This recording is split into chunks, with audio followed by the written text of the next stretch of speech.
Hello. How do you get to the C-suite? In Pittsburgh, there's an organization designed to help Black leaders break into the executive level roles.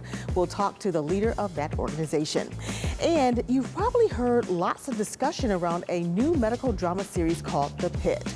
Well, we are talking to a local doctor today who's been a consultant on that series, and she even got to meet Noah Wiley.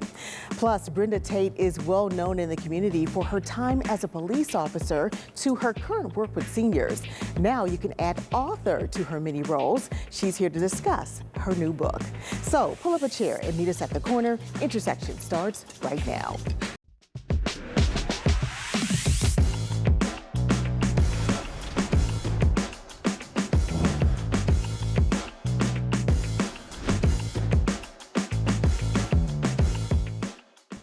Hello, I'm Lisa Smith, the Director of Community Impact at KDKA+, and the host of Intersections. Climbing the corporate ladder can be a challenge, especially if you don't have support from your leadership or a mentor to help you along the way. It can also be challenging for minority candidates. However, the Advanced Leadership Institute works with Black professionals looking for advancement. Joining me today are Evan Frazier. He is the President and CEO of the Advanced Leadership Institute, or TALI. We also have Joyce Howard, Business Development Manager with Innovation Works and an Executive Leadership Academy 2024 alumna. And then finally, Quentin Thorne Calhoun, Market District Executive Store Leader for Johnny Eagle and current participant in TALI's Emerging Leaders Program. Thank you all so much for being with us today. Thank you. Great to be here. Yeah. So Evan, let's start with you. Tell us a little bit about TALI and how it started, why you thought that there was a need for this organization. So TALI, we are focused on executive and leadership development really to cultivate Black executive leadership. And that's really how we started. I had the fortunate opportunity in 2016 to write a concept paper to try to identify a solution that would help to address what Pittsburgh broadly said we were looking for as a community, which is we need more diverse talent, and we also need to be able to retain talent in our region. And so it was really developed as a way to develop more greater C-suite leaders and executive leaders to create a more diverse space, and particularly the importance of having greater representation from Black leaders. Yeah. So how are people selected for the program? Are there certain qualifications that they need to have? Yeah, so we have a couple programs. We partnered with Carnegie Mellon, their Tepper School of Business, and we kicked off the Executive Leadership Academy in 2019. And so currently we are on cohort number 7 for that program. And for that program, it's executives and mid-level managers who have higher level aspirations. Most of the time it's vice presidents and directors who are really looking to climb even higher. We also have an Emerging Leaders Program, and again, an amazing group of folks. You'll see one of the leaders who's here today, Quentin, who's just incredible, like Joyce for our executive program. It's the qualification for that is at least 3 to 5 years. Most people have more of professional experience, demonstrated leadership as well, and typically, a degree. Many have advanced degrees as well. So it's just a little earlier in the career trajectory, but we look for leaders that we can further develop. Yeah. So Joyce, tell us a little bit about your experience. You're in the Executive Leadership Academy, right? Yes. Or you were? Yes. Yeah. So tell me what the experience was like for you and what you got out of it. Well, it's been an incredible experience overall. Joining the cohort in 2024, I was so thrilled to have a cohort of like-minded individuals who'd experienced similar challenges and adjustments and growing and developing in their career. So TALI is such a wonderful space where we can all grow together and hone our skills through both the coursework and the relationship building, the mentorship and coaching that we receive. So just very intentional conversations about how we can better ourselves and further our trajectory and career path. Yeah. And how about you, Quentin? Your Emerging Leader Program, just starting? just started? So we have about 2 months left with the program, and it has been a wonderful experience. I think Dr. Frazier and then the TALI leadership team really did an amazing job just putting together a group of professors, business owners, published authors to really teach us just the way over the past several months. It's been really rewarding. Yeah. Evan, tell us a little bit about, the mentorship piece, because there is a lot of kind of back and forth with people kind of working together, right? Yeah. So there are, if I could just quickly say, there are four key components to our programming. One is the programming itself, faculty from CMU and other universities that come together to really deliver top quality, very specialized programming. Second is in our executive program, everyone has their own executive coach. So you have executive coaching that happens. People select from a variety of coaches that meet their needs. Then we have, in both programs, we have executive mentors. And so we have executive mentors, one-to-one mentoring that does take place, and that's a really important part of the program. And of course, the other part is the cultivation of the relationships with the cohort, as well as connecting our participants with the broader alumni as well. Yeah. And we had talked before, there's been obviously a lot of discussion around DEI. Yeah. And, this is kind of around diversifying, your management and your leadership. Why do you think that diversity is important for, local companies or companies around the country? Yeah. Well, it's definitely important for a lot of reasons. But first, I think it's important to say that, one, we're not a DEI initiative. Again, we're executive education and leadership development that's really focused on helping people to elevate, to deliver even greater value within their organization, and to be able to compete in their organizations. And so I think it's important to say that. And while we don't apologize for our mission, and we specialize in developing Black talent, it's not exclusive. And so I think that's important. Race is not a part of our admissions criteria. So I want to share that. Yeah. But it's really important because organizations need to develop all of their talent. It's important for organizations to be able to develop talent in every way. And what TALI does is we specialize and we're able to develop talent in a way that most companies can't do internally. And so it really creates a win-win-win. It's a win for the participant, it's a win for the company, and it's a win for the community. And so that's, we see that as really important. And you'll see a lot of companies who partner with us for those reasons. And it really does make a great partnership. Yeah. And then Quentin, you have been in this program. What do you see this moving you forward to? So the program itself has truly allowed me to focus on my development. I think just being a busy professional, I tend to prioritize that towards the bottom. But Dr. Frazier and the TALI team has done a phenomenal job just providing us with tools so that we can self-reflect, put a plan into place, and help us get to where we need to be. All right. Well, thank you all so much for being with us today and telling us about this program, and much success to you. Great. Thank you so much. Thanks for having us. You're welcome. Coming up, and action. A local doctor is using her expertise on the set of the Pitt and in Ghana. We'll talk to her next. Intersections. We'll be right back.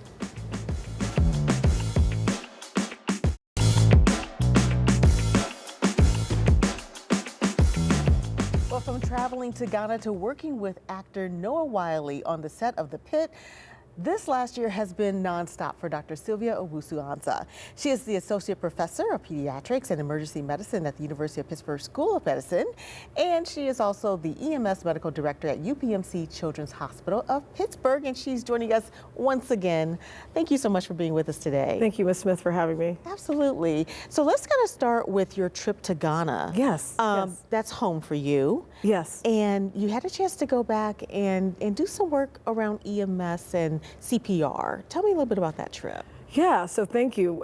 So I have a nonprofit known as Akoma United. Akoma stands for heart in the Akan Ashanti language from Ghana, and United just means united. We had an opportunity as a nonprofit to visit the Ghanaian Armed Services and work to educate on pediatric emergency medicine, as well as teach children CPR. So it was an amazing, incredible event. I had not been there in over 20 years.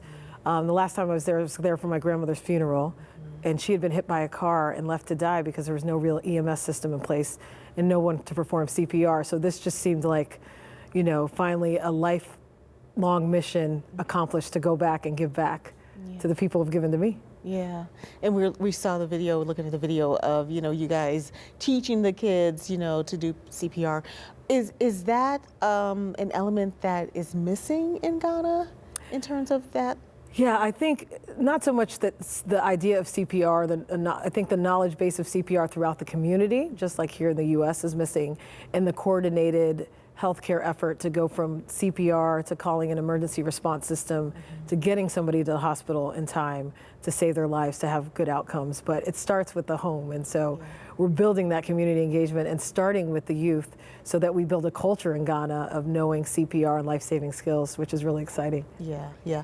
Well, back here at home, you still have a lot going on here too, because you're trying to do something for the people who started the Freedom House. Tell me a little bit about this Congressional Gold Medal that you're trying to get for them. Yes, so for those who aren't familiar, Freedom House Ambulance is the first ever paramedics in the world. That all started on the backs of Black men and women pioneers in the Hill District, led by Dr. Peter Saffer, who's known as the father of CPR, James McCoy, who was a marked laborist, and Dr. Nancy Caroline, their first medical director, came together and recognized that back in the 1960s, if you were sick at home, you got thrown into a paddy wagon and sent to the hospital without care in between home and the hospital. And as you imagine, many people did not survive that trip. And so this group came up with the idea of, why don't we take care of people en route to the hospital? So they were the first men and women to put in IVs in the back of an ambulance, to do EKGs, to put a breathing tube down somebody's throat and help them breathe, and even to drop Narcan. So they were doing this way before the opioid use disorder was an epidemic throughout the country. And you're trying to get a Congressional Gold Medal? Yeah, so we're leading together with legislators, EMS organizations, thanks to the help of Representative Summer Lee, who has upheld a resolution to get them the Congressional Gold Medal, just like the Tuskegee Airmen and just like the recently seen movie in 6888 and Netflix. And so we're hoping to get them that same honor. Okay, well, that's something we definitely will be following up. So, yes. The other thing that everyone's talking about is the Pitt and Noah Wiley, and this is a drama series on Max, and you were one of the consultants. So, yes. Tell me, what was that like? Oh, it was an incredible. It was an incredible experience. And so, literally a year ago, March of 2024.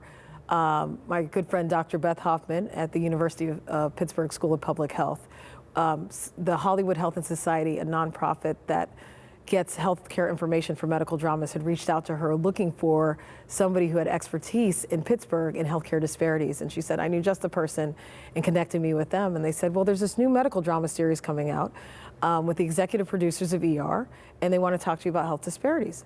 So on a Zoom call, I sat in front of the writer's room and talked to them freely about all the different types of cases that I had dealt with, from pediatric to ones with patients with sickle cell, to ones related to EMS. And they took down notes.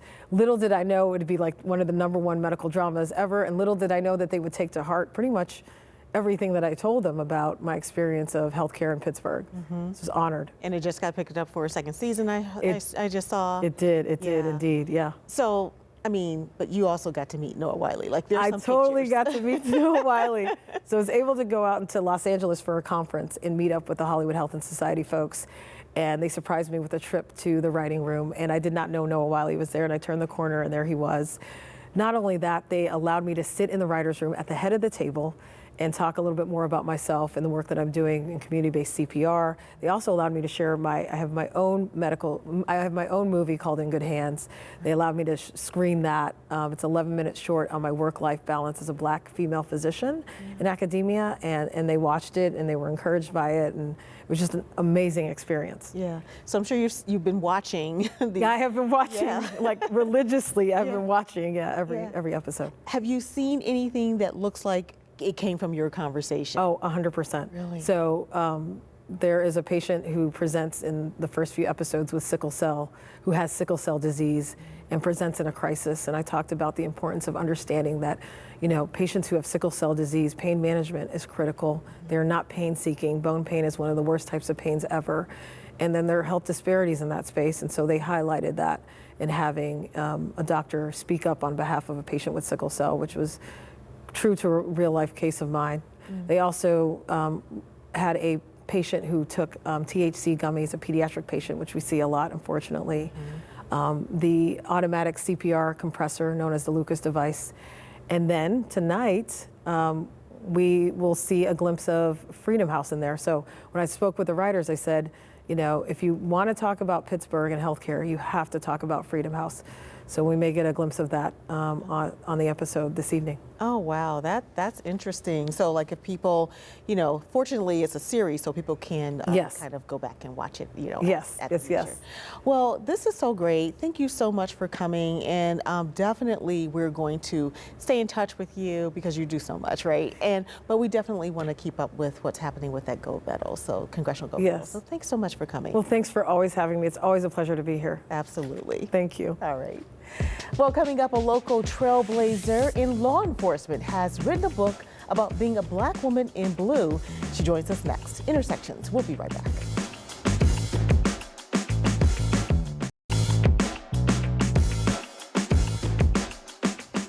Well, for 40 years, Brenda Tate spent her life as a police officer in Pittsburgh.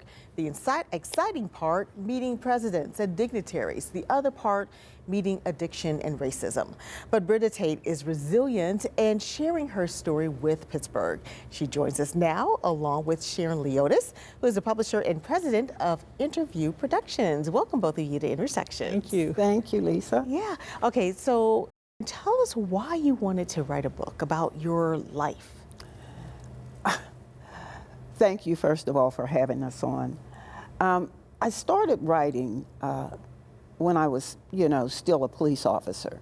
So I started writing and trying to capture my experiences as a police officer.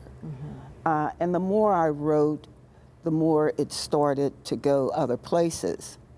And once I finished, I realized I need to do something to get this book out, to get this information to young women that I had thought about when I was writing. So I didn't know how to do it. I didn't know who to contact. And then a miracle happened.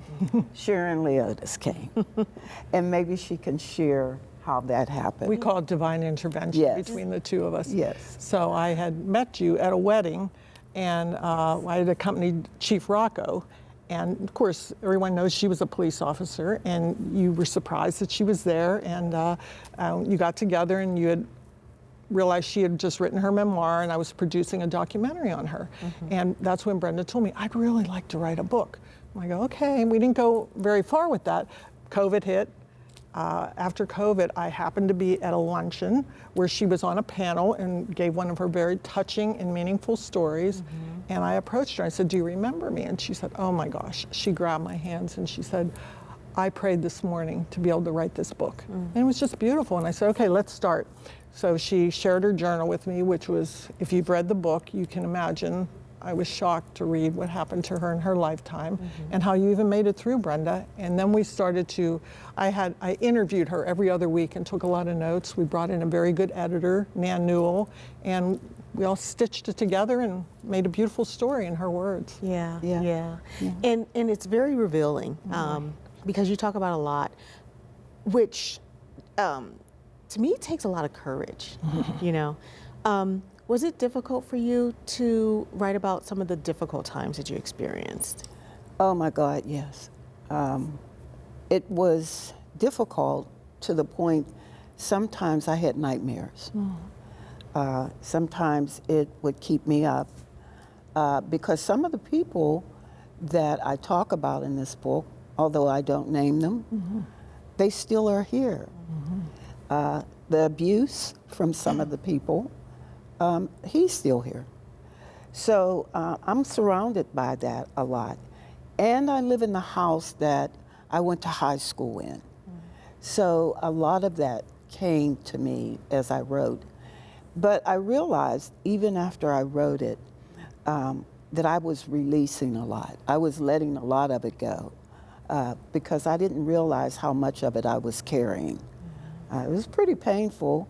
However, it was something that I knew I had to do because I didn't initially start writing about that.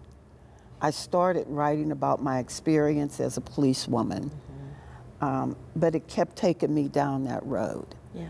And I knew that, that God wanted me to do something different here, to tell this story, and to make sure other young women would get hope and understand that it's not the end all the time. Yeah.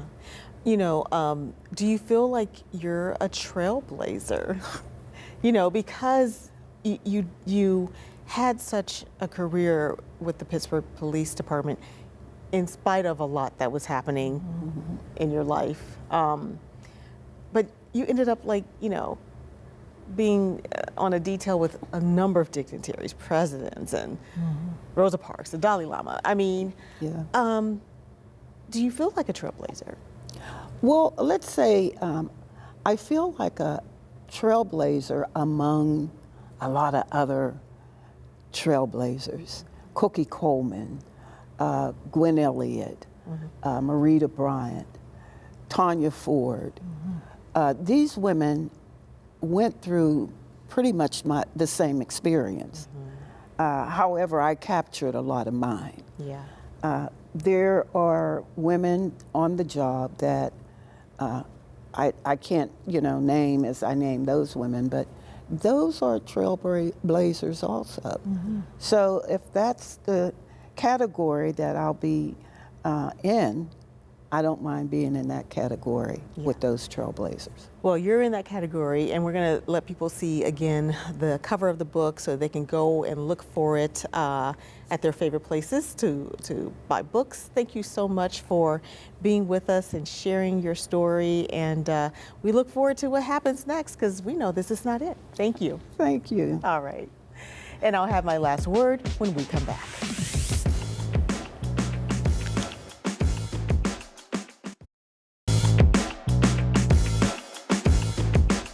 Courage is that part of us that meets fear and adversity in spite of fear and adversity. Courage is the honest part of us. It's the fight in us. It's the real part of us. It's standing up and telling your truth even if there are circumstances. Sometimes it doesn't care what others think. Sometimes it does. Either way, a single moment of courage can change the trajectory of your life. Thanks for watching. We'll see you next time on Intersections.